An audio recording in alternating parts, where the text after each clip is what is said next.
सदन की कार्यवाही न चलने पर प्रधानमंत्री का जवाब, सांसदों को दिए विपक्ष को बेनकाब करने के निर्देश। जासूसी कांड और किसानों के मुद्दे पर नहीं चल पा रही संसद की कार्यवाही।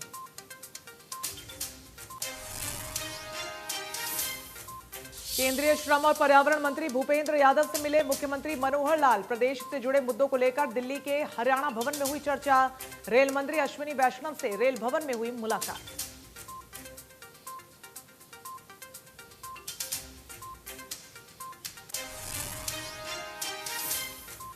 भ्रष्ट सरकार को हटाने के लिए खड़ा करेंगे तीसरा मोर्चा। इनेलो सुप्रीमो ओपी चौटाला बोले 25 सितंबर से पहले सभी विपक्षी दलों से करेंगे मुलाकात। मध्यवर्ती चुनाव में जनता सिखाएगी सबक।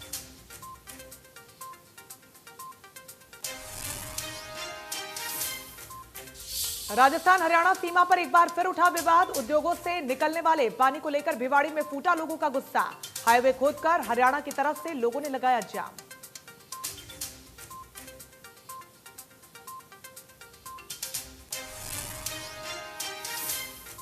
टोक्यो ओलंपिक में हॉकी टीम से मेडल की उम्मीद। टीम इंडिया ने स्पेन को 3-0 से हराया। महिला बॉक्सर लवलीना मेडल से एक कदम दूर।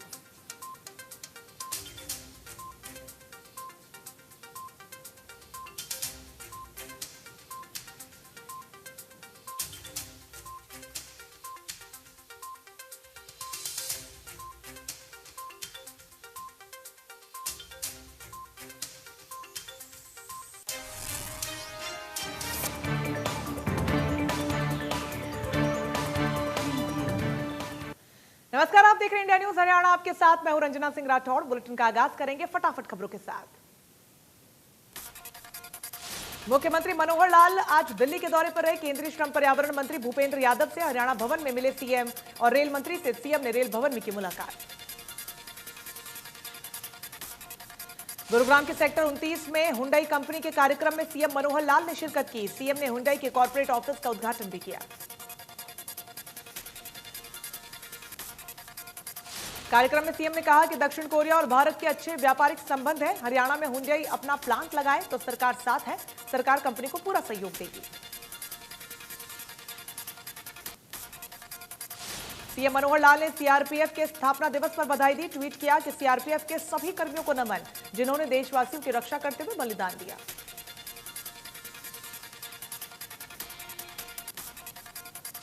इनेलो प्रमुख ओपी चौटाला ने प्रेस कॉन्फ्रेंस कर कहा कि कृषि कानूनों के विरोध में 36 जाति के लोग इकट्ठा हैं। नाम का ये किसान आंदोलन है। इसके समर्थन में तमाम धर्म, जाति और वर्ग हैं।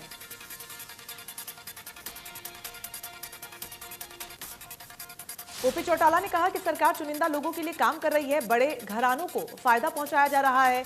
देश की अर्थव्यवस्था खेती पर टिकी है। किसान खुश तो देश खुश। ओपी चौटाला ने कहा कि किसान फसल मंडी से वापस ले जाने को मजबूर है। जरूरी चीजों के दाम बढ़ते जा रहे हैं। सब कुछ महंगा हो रहा है। ओपी चौटाला ने कहा कि मध्यवर्ती चुनावों में जनता इनको सबक सिखाएगी। आज सबसे बड़ी जरूरत यह है कि मौजूदा शासन का पतन कैसे किया जाए। इसके लिए हमारा प्रयास मजबूत तीसरा मोर्चा खड़ा करने का है। ओपी चौटाला ने कहा कि इनेलो का कोई राजनीतिक स्वार्थ नहीं है। हम चौधरी देवीलाल के सपने को साकार करने के पक्षधर हैं। राष्ट्रीय स्तर पर विपक्षी पार्टियों से संपर्क कर मजबूत तीसरा मोर्चा खड़ा करने का आग्रह करेंगे। ओपी चौटाला ने कहा कि 25 सितंबर को चौधरी देवीलाल के जन्मदिन से पहले विपक्षी दलों से मुलाकात करूंगा, ताकि विपक्षी पार्टियों को एकजुट कर भ्रष्ट सरकार का विकल्प तैयार किया जा सके। पेगासस जासूसी कांड को लेकर विपक्ष ने राज्यसभा में जमकर मचाया हंगामा, जिसके बाद सदन की कार्यवाही कुछ देर के लिए स्थगित कर दी गई। लोकसभा और राज्यसभा की कार्यवाही विपक्ष के जोरदार हंगामे के बीच शुरू हुई। कार्यवाही के दौरान राज्यसभा में विपक्षी दल के सांसद वेल तक जा पहुंचे।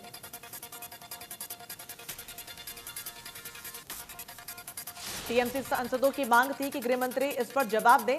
सभापति ने कहा कि आप अपने देश के हित को नुकसान पहुंचा रहे हैं। संसद कानून बनाने और सार्वजनिक मुद्दों पर चर्चा करने के लिए है।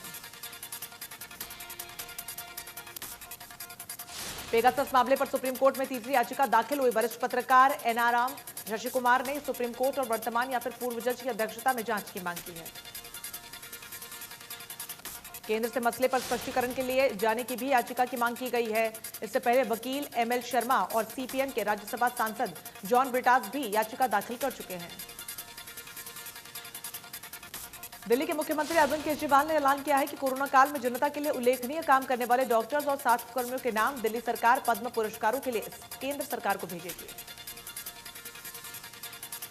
सीएम केजरीवाल ने कहा कि केंद्र सरकार हर साल पद्म पुरस्कारों के लिए राज्य सरकारों से विशेष काम करने वाले लोगों के नाम की लिस्ट मांगती है और इस बार दिल्ली सरकार सिर्फ उन्हीं लोगों के नाम की लिस्ट भेजेगी जो स्वास्थ्यकर्मी हैं या फिर डॉक्टर्स हैं। सीएम केजरीवाल ने कहा कि दिल्ली सरकार कोरोना काल में काम करने वाले स्वास्थ्य कर्मियों, डॉक्टरों और नर्सों की शुक्रगुजार है। ये नाम कौन से होंगे ये जनता तय करेगी। दिल्ली एनसीआर में सुबह झमाझम बारिश हुई। बारिश होने से उमस से बेहाल लोगों को राहत मिली है। दिल्ली के साथ ही आसपास के कई इलाकों में भी बारिश हुई। भारी बारिश के चलते कई इलाकों में जल जमाव हो गया, जिसके बाद ट्रैफिक जाम की समस्या से भी लोगों को दिक्कतें हुई। सड़कों पर गाड़ियां रेंगती हुई नजर आई। दिल्ली के इंडिया गेट के पास सड़क पर घुटनों तक जलभराव हो गया, जिसकी वजह से वाहन चालकों को काफी परेशानियों का सामना करना पड़ा। खासकर दोपहिया वाहन चालकों को जलभराव में खासी दिक्कत हुई। इस दौरान कुछ लोगों ने बाइक और स्कूटी हाथ में लेकर पैदल सड़क पर दरिया पार किया। दिल्ली एनसीआर में भारी बारिश के बीच कई जगह जलभराव के हालात पैदा हो गए। एयरपोर्ट रोड पर बस के अंदर तक पानी घुस गया। लोगों को अपने पैर सीट पर रखकर बैठना पड़ा। बारिश के बाद गुरुग्राम की सड़कें भी पानी से भर गई। जलभराव के चलते कई इलाकों में जाम लग गया। ट्रैफिक पुलिसकर्मी सड़कों पर उतरे और जाम खुलवाने की कोशिश की। घरौंडा में तेज बरसात के चलते शहर के ज्यादातर इलाकों में जलभराव की स्थिति देखने को मिली। पानी की निकासी की व्यवस्था ठप नजर आई। सब्जी मंडी जलमग्न होने से व्यापारी और ग्राहक परेशान हुए।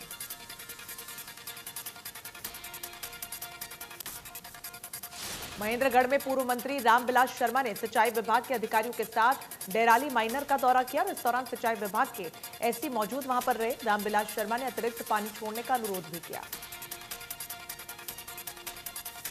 सिंचाई विभाग के अधिकारी ने आश्वासन दिया कि जल्द ही कच्चे नाले में अतिरिक्त पानी छोड़ा जाएगा। रामविलास शर्मा ने बताया कि उनके मंत्री कार्यालय के दौरान डेराली जाट से लेकर बसई तक लगभग 20 किलोमीटर कच्चे नाले का निर्माण करवाया गया था। यमुनानगर में अस्पताल का डॉक्टर साइबर ठगी का शिकार हुआ। डॉक्टर ने गूगल में दिए गए बैंक के नंबर पर कॉल किया, जिसके बाद उसके खाते से 2,42,000 रुपए गायब हो गए। पुलिस ने मामला दर्ज कर जांच शुरू कर दी है। मामले में बैंक मैनेजर को भी आरोपी बनाया गया है। डॉक्टर के मुताबिक नंबर पर फोन करने पर उसके खाते से राशि निकाल ली गई। आरोपियों ने बैंक का कर्मचारी बताकर गूगल पर नंबर डाला हुआ था। पंचकुला आरटीओ ने सवारियों से भरी हुई प्राइवेट बस को रोका और 1,11,000 रुपए का चालान किया। बस सवारियों से खचाखच भरी हुई थी। प्राइवेट बस पंचकुला से यूपी और बिहार मजदूरों को छोड़ने के लिए जा रही थी। प्राइवेट बस में ओवरलोडिंग की जा रही थी। बस के कई दस्तावेज भी पूरे नहीं थे। बस चालक ने सवारियों को रास्ते में ही उतार दिया, जिससे लोगों को काफी परेशानी हुई। लोगों का कहना है कि बस मालिक की तरफ से धोखा किया गया। यमुनानगर में मकान की छत से लावारिस हालत में नवजात मिला। नवजात को अस्पताल पहुंचाया गया तो उसकी गंभीर हालत को देखते हुए उसे पीजीआई रेफर कर दिया गया। चाइल्ड लाइन की टीम ने छानबीन की तो बच्चे को फेंकने वाली उसकी मां भी मिल गई। बच्चे की मां का कहना है कि बिना किसी की मदद के उसने बाथरूम में बच्चे को जन्म दिया और फिर उसे पड़ोस में ही छत पर फेंक दिया। चाइल्ड लाइन ने मामले में कड़ा संज्ञान लिया। चाइल्ड लाइन की डायरेक्टर का कहना है कि अगर ये बालिग होती तो उसके खिलाफ कार्रवाई के लिए लिखा जाता। अब उससे पूछताछ की जाएगी, उसके बाद फैसला लिया जाएगा। झज्जर के गांव में रहने वाले एक व्यक्ति ने परिवार के 3 सदस्यों सहित जहर खा लिया। सभी की जहर खाने से मौत हो गई। अभी जान देने की वजह साफ नहीं हो पाई। परिवार के 4 सदस्यों ने कोल्ड ड्रिंक में जहर मिलाकर पी लिया। पुलिस मामले की जांच में जुटी हुई है। मृतक झज्जर में सप्लायर का काम करता था। करनाल पुलिस को बड़ी कामयाबी हाथ लगी है। कई लूट की वारदातों में शामिल 4 आरोपियों को पुलिस ने काबू किया। सभी को एक साथ गिरफ्तार किया गया। कंपनी के कर्मचारी इनके साथ मिलकर लूट की वारदात को अंजाम देते थे और फिर खुद पुलिस में जाकर शिकायत करते थे तो उनके साथ लूट हो गई। आरोपियों का एक साथी पहले से ही जेल में है, जिसने पूछताछ में बाकी आरोपियों के बारे में बताया, जिसके बाद पुलिस ने दबिश दी और सभी आरोपियों को पकड़ा। बल्लभगढ़ में बदमाशों का कहर थमता नजर नहीं आ रहा। इस बार बदमाशों ने थोक व्यापारी को निशाना बनाया। व्यापारी को घायल कर बदमाशों ने 50,000 रुपए लूट लिया और फरार हो गए। लूट के बाद गुस्साए लोगों ने रोड जाम कर दिया। बल्लभगढ़ में लगातार हो रही लूट से दहशत का माहौल है। घायल व्यापारी का हाल जानने के लिए कैबिनेट मंत्री मूलचंद शर्मा के भाई त्रिपर चंद शर्मा अस्पताल पहुंचे।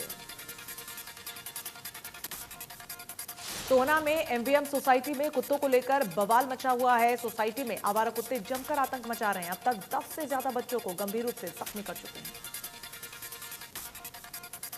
लोगों का कहना है कि प्रशासन के आला अधिकारियों से शिकायत के बावजूद भी अभी तक समस्या का कोई समाधान नहीं हुआ। थाने पहुंचे लोगों की पुलिस से झड़प भी हुई। सोसाइटी के लोगों ने बताया कि करीब 6 महीने से सोसाइटी के अंदर आवारा कुत्तों की भरमार है, जिसका खामियाजा सोसाइटी में रहने वाले लोगों को उठाना पड़ रहा है। करनाल में सेक्टर 7 में मसाज पार्लर से 4 लड़कों और एक महिला को गिरफ्तार किया गया। मसाज पार्लर बेसमेंट में था, शटर बंद था और ताला लटका हुआ था। लोगों ने शिकायत दी थी कि मसाज पार्लर के नाम पर यहां पर गलत काम हो रहा है, जिसके बाद पुलिस ने रेड की। पुलिस ने शटर तोड़कर आरोपियों को पकड़ा। कुरुक्षेत्र के पिहोवा के गांव मलिकपुर के पास सवारियों से भरी हरियाणा रोडवेज की सरकारी बस पलट गई, जिसमें सवार 22 यात्री जख्मी हो गए। ये बस तोशाम से चंडीगढ़ जा रही थी। सूचना मिलते ही पुलिस और एम्बुलेंस मौके पर पहुंची और यात्रियों को इलाज के लिए अस्पताल भिजवाया। बस ओवरटेक करते समय हादसे का शिकार हुई। फतेहाबाद के बीघड़ रोड इलाके में देर रात तेज रफ्तार कार ने बिजली के खंभे को टक्कर मार दी, जिसके बाद बिजली के 2 खंभे और ट्रांसफार्मर पूरी तरीके से क्षतिग्रस्त हो गए।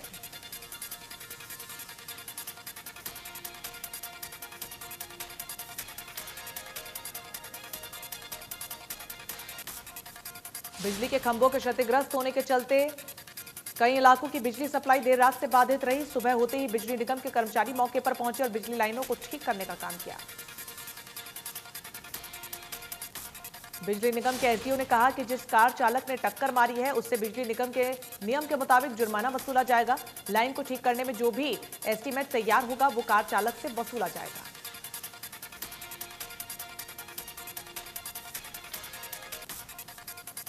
तफीदों में जींद रोड पर बड़ा सड़क हादसा हो गया। ट्रक के नीचे आने से बाइक सवार 4 युवकों की मौत हो गई। मृतकों के शव को नागरिक अस्पताल में रखवाया गया।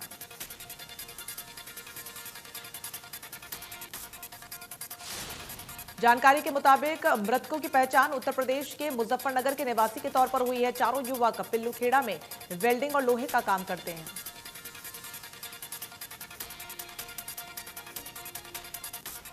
तिगांव विधानसभा से विधायक राजेश नागर ने सेक्टर 28 में पौधारोपण किया और कार्यकर्ताओं को त्रिवेणी पौधों को बड़ा करने की जिम्मेदारी भी सौंपी।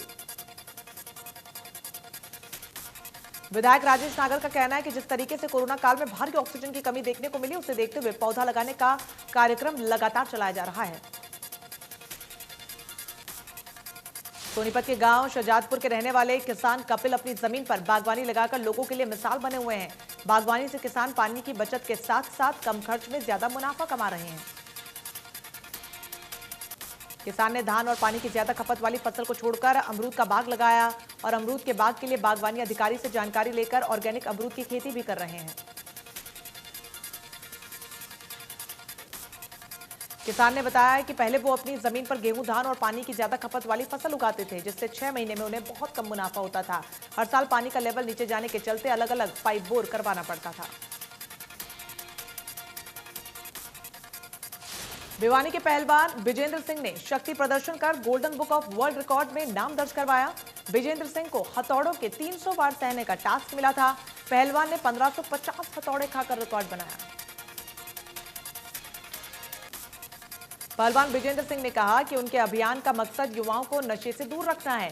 शक्ति प्रदर्शनों के जरिए वो युवाओं को नशे के खिलाफ जागरूक करते आ रहे हैं। गुरुग्राम में दोस्त पर हमला कर हत्या का मामला सामने आया था। मामले में आरोपी को पुलिस ने गिरफ्तार कर लिया है। गुरुग्राम लाठी डंडों से पीटकर एक व्यक्ति को मौत के घाट उतारा गया। युवक की लाठी डंडों से पीटकर हत्या कर दी गई। आरोपी मौके से फरार हो गए थे। घायल को अस्पताल में भर्ती करवाया गया, जिसके बाद इलाज के दौरान उसकी मौत हो गई। पुलिस की क्राइम यूनिट ने मार्बल मार्केट से उसे गिरफ्तार किया। अन्य आरोपियों की पुलिस तलाश कर रही है। एक बार फिर हरियाणा सीमा पर विवाद देखने को मिला। राजस्थान और हरियाणा सीमा पर NH 919 पर हाईवे खोदकर लोगों ने जाम लगाया, जिससे वाहनों की लाइन लग गई। उद्योगों से निकलने वाले काले पानी को लेकर यह विवाद हुआ। लोगों ने जेसीबी से खोदकर पानी को बंद किया, जिससे कि हाईवे पर पानी जाम हो गया। कैथल में महिला एवं बाल विकास राज्य मंत्री कमलेश ढांडा के निवास के बाहर धरने पर बैठी आंगनबाड़ी वर्कर्स और आंगनबाड़ी सुपरवाइजर के बीच विवाद हो गया और बात हाथापाई तक आ पहुंची।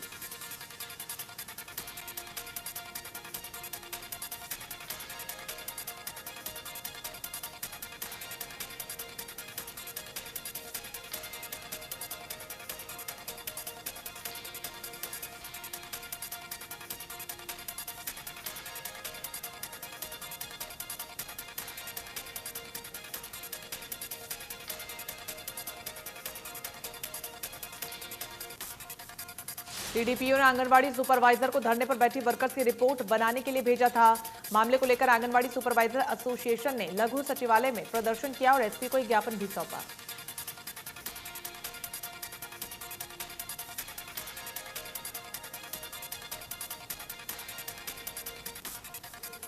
रोहतक के छोटूराम चौक पर गोदारा मेडिकल हॉल में स्थित दवाइयों की दुकान में घुसे चोरों ने दुकान का लोहे की रॉड से शटर तोड़कर दुकान में वो घुसे। दुकान में कैश न होने के कारण कोई नुकसान नहीं हुआ।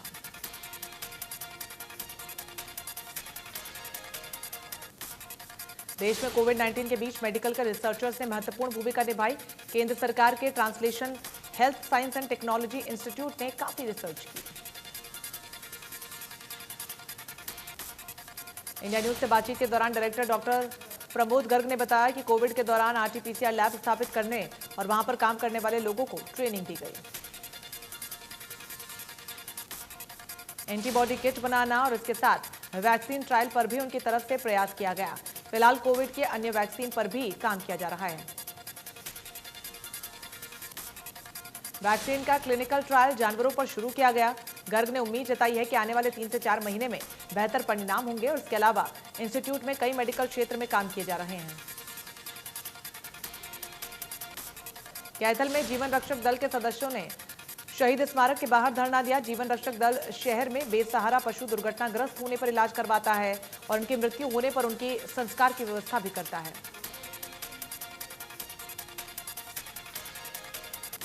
दल के लोगों का कहना है कि शहर में लगभग 1000 के आसपास गाय और सांड बेसहारा हैं और पूरे जिले की बात करें तो लगभग 3500 से 4000 सांड बेसहारा हैं। दल की सरकार से मांग है कि बेसहारा जानवरों को सरकारी नंदीशाला में भेजा जाए। गांव में बेसहारा जानवरों के लिए पंचायतों द्वारा गौचरण भूमि पर गौशाला बनाकर प्रबंध किया जाए। फरीदाबाद में सीएम फ्लाइंग की टीम ने समाज कल्याण विभाग पर छापेमारी की। सीएम फ्लाइंग की टीम की कार्रवाई लगभग 8 से 9 घंटे चली। टीम ने पेंशन का डेटा भी इकट्ठा किया। सीएम फ्लाइंग की टीम ने बताया कि उन्होंने फर्जी दस्तावेज की शिकायत पर छापेमारी की और 50 से ज्यादा पेंशन दस्तावेज का रिकॉर्ड जमा किया। जल्द खुलासा होने की उम्मीद भी की।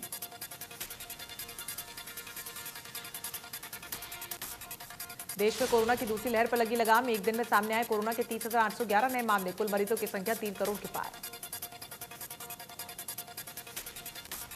देश में एक दिन में 418 मरीजों की मौत हुई। अब तक कोरोना से 4,21,000 से ज्यादा लोगों ने अपनी जान गंवाई है।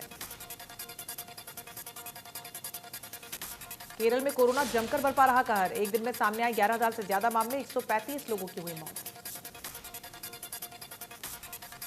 कर्नाटक में कोरोना की दूसरी लहर पर लगी लगाम। 24 घंटे में मिले 1000 से ज्यादा मामले। 31 लोगों की मौत।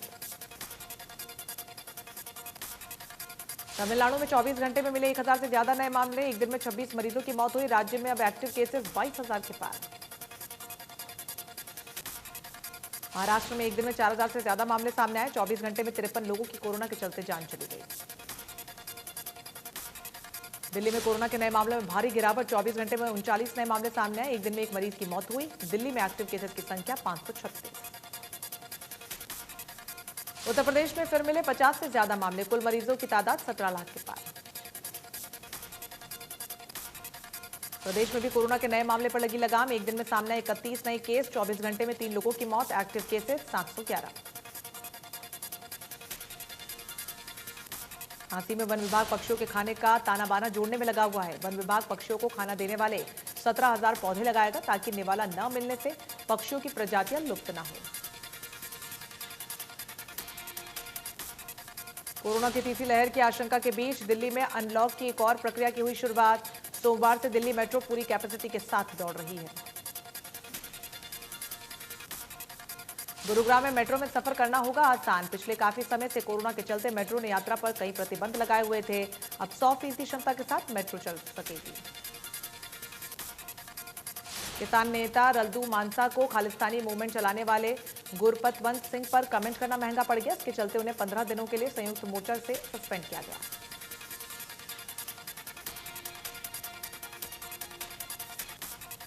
हमले में किसान को गंभीर चोट भी आई है। किसान नेता की टिप्पणी के बाद मानसा को ढूंढते हुए कुछ हमलावर कैंप पहुंचे। कैंप में ठहरे किसानों पर लाठी डंडों से हमला कर दिया, जिसमें मानसा के कई समर्थक भी जख्मी हुए।